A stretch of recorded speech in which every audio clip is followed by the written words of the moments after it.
Olá, tudo bem? Meu nome é Marcos Ramon e essa é mais uma aula do curso Aplicações da Inteligência Artificial na Educação Profissional. E a ideia nessa aula é falar brevemente para você sobre racismo algorítmico. Eu comentei isso na aula anterior, no vídeo anterior, falando sobre viés, e a ideia é explicar um pouco melhor essa questão de como esse racismo se manifesta a partir dessas ferramentas de inteligência artificial generativa, tá? Então, primeira coisa é a gente pensar sobre esse aspecto da própria inteligência artificial e a questão do viés. Qual é o problema, né? Como eu menciono nesse texto aqui, qual é o problema que existe?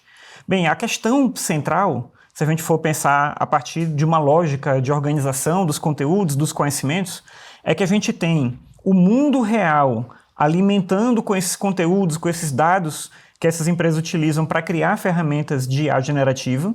Esses dados do mundo real alimentam as ferramentas de IA, só que a IA ela vai influenciar de volta o mundo real. E aí que está o problema, porque a gente pode dizer muitas vezes que, bem, o racismo ou a questão do viés de gênero aparece nas ferramentas de IA, porque essas coisas existem no mundo, né? Os textos, as imagens que alimentam as ferramentas de IA generativa já têm essa questão do viés embutida. E por isso aparece também na ferramenta de IA.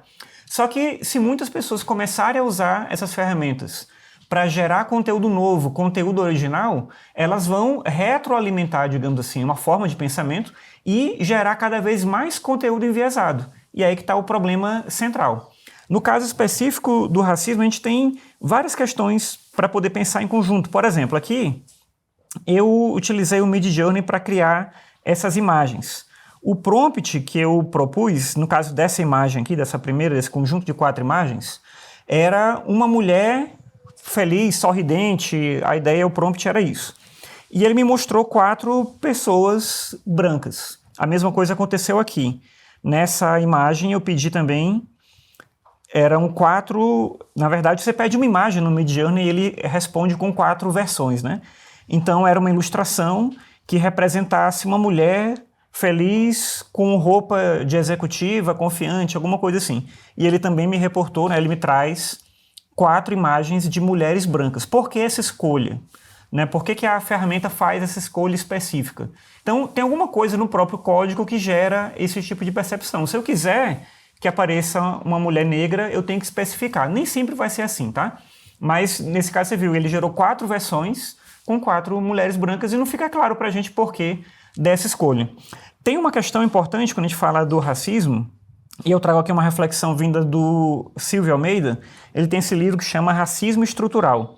E ele vai dizer o seguinte, ele vai trazer uma questão importante para a gente refletir ao afirmar que o racismo ele é sempre estrutural, ele é um elemento que integra a organização econômica e política da sociedade. Ou seja, ele não é eventual. Quando a gente vê essas coisas acontecendo numa ferramenta de IA, a gente pode dizer, mas é inconsciente.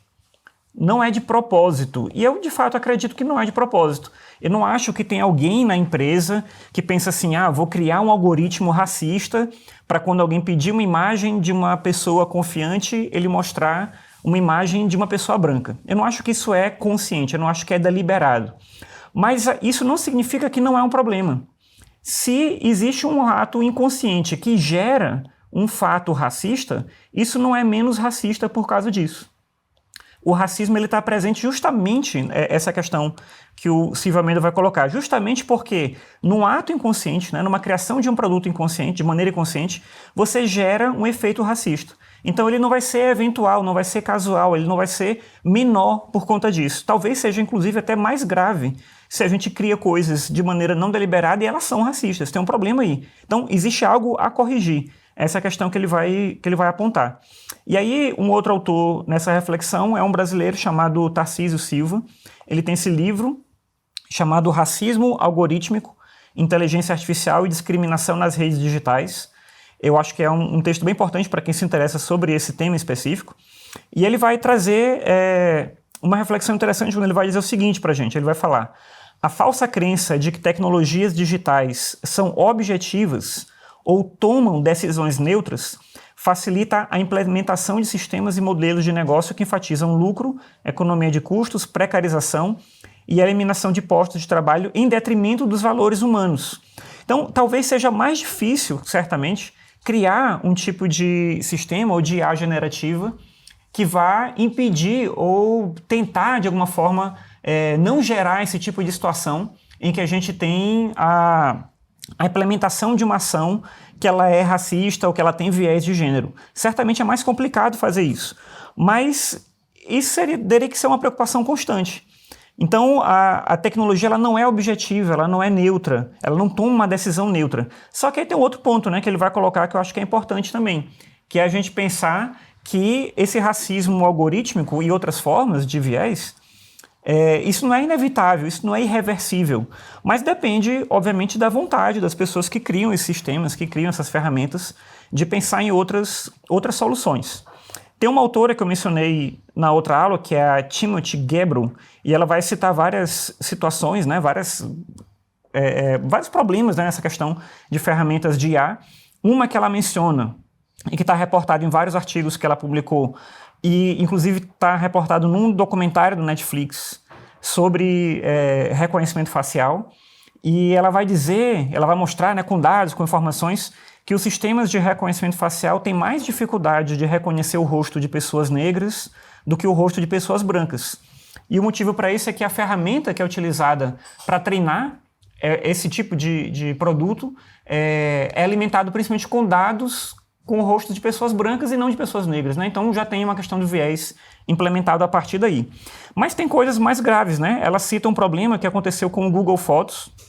Quando uma pessoa foi utilizar lá, navegar, né, no Google Fotos, e ele começa a criar, o Google Fotos no caso, né, começa a criar uma série de pastas temáticas.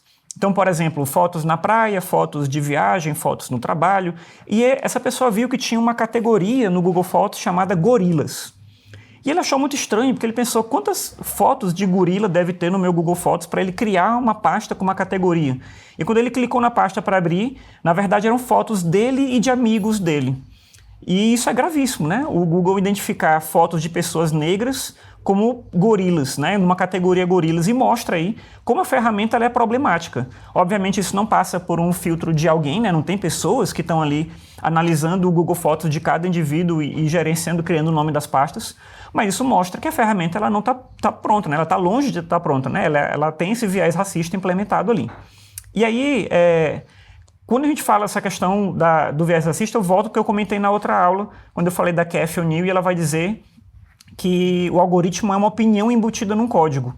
Você tem uns dados do passado que alimentam o algoritmo a partir de uma noção de sucesso que ele vai gerar aquele resultado.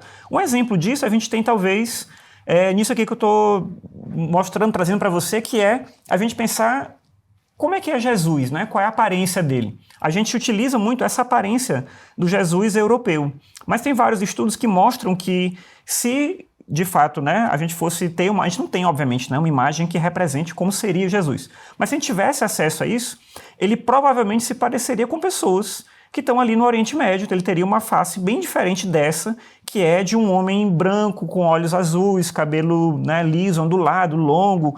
Então ele não teria essa imagem. Por que essa imagem ela é representada? Se eu pedir no Midjourney, no Dolly, qualquer ferramenta de criação de imagem que cria uma imagem de Jesus Cristo, provavelmente ele vai me trazer algo bem mais parecido com essa imagem europeia do que com essa imagem de um homem do Oriente Médio. Isso vai acontecer por quê?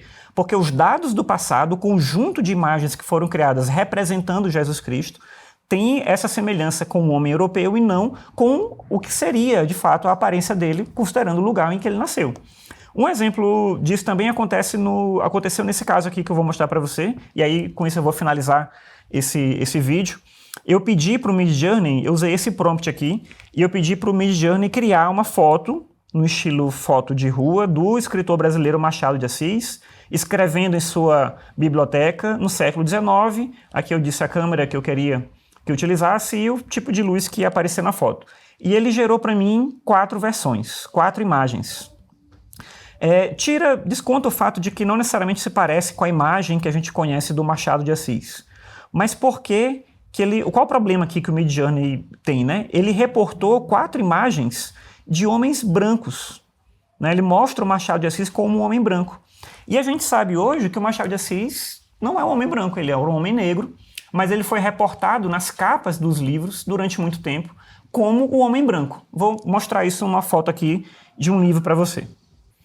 Então veja que as fotos em livros antigos do Machado de Assis representavam ele sempre com um tom de pele branco. Então, para muita gente, ele parecia ser um homem branco. E esse tipo de dado foi que alimentou o Midjourney e outras ferramentas do tipo. Então, quando você pede para ele criar uma foto, né, uma foto realista do Machado de Assis, a tendência maior é que ele mostre isso aqui. Que ele mostre, que ele represente um homem branco e não Machado de Assis de fato, que era um homem negro. Então, essas são questões presentes aí nessa dinâmica do racismo algoritmo, que é o que eu queria discutir, mostrar para você, né, e apontar aqui alguns dos problemas, né, que são destacados. Mas então é isso, a gente vai seguir nessa reflexão sobre a ética no curso. A próxima unidade ela vai ser focada nisso e a gente avança um pouco mais em outros temas relacionados, tá bom? É isso, até mais.